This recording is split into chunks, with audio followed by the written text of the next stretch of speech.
दोस्तों, आज मैं आपको एक ऐसी घटना सुनाने जा रहा हूं जिसे सुनकर शायद आप भी सोच में पड़ जाएंगे। ये कहानी है एक छोटे से गांव सीतापुर की, जहां एक गरीब लेकिन ईमानदार किसान रहता था। उस किसान का नाम था हरिराम।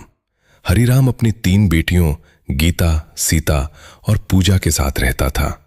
उसकी पत्नी कई साल पहले बीमारी से गुजर गई थी। तब से हरिराम ने ही अपनी बेटियों को पाल पोस कर बड़ा किया था।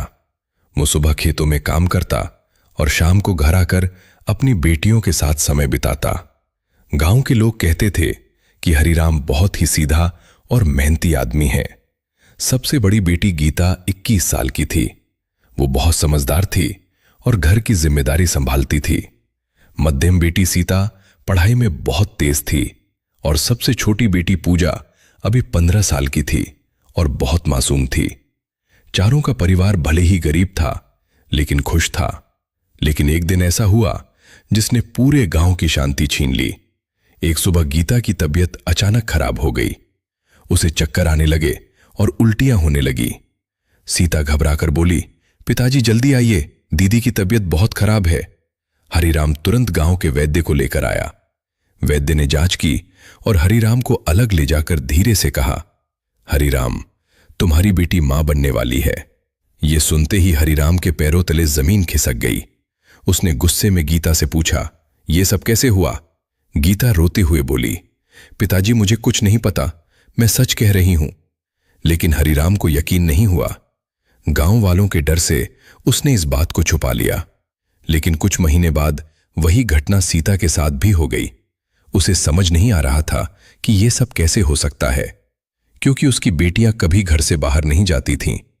आखिरकार हरिराम ने फैसला किया कि वो इस रहस्य को सुलझाने के लिए राजा वीर विक्रम के पास जाएगा। राजा ने पूरी बात सुनी और कहा, इस मामले में जरूर कोई बहुत बड़ा रहस्य छुपा है। राजा ने अपने सैनिकों को आदेश दिया कि रात में हरिराम के घर के आसपास निगरानी रखी जाए। उस रात गांव में सन्नाटा था। सब लोग सो चुके थे।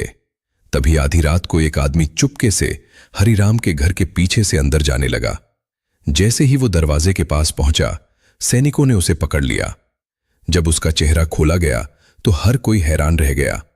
वो आदमी कोई और नहीं बल्कि हरिराम का पुराना दोस्त महेश था। महेश ने रोते हुए अपना अपराध कबूल किया। उसने बताया कि वो रात को घर में बेहोशी की दवा डाल देता था और फिर ये घिनौना काम करता था। ये सुनकर हरिराम फूट फूट कर रोने लगा। राजा ने गुस्से में कहा, ऐसे अपराधी को इस राज्य में रहने का कोई अधिकार नहीं। महेश को कड़ी सजा दी गई और राजा ने हरिराम की बेटियों की जिम्मेदारी अपने ऊपर ले ली। उन्होंने गीता और सीता की शादी अच्छे घरों में करवाई और उन्हें सम्मानजनक जीवन दिया।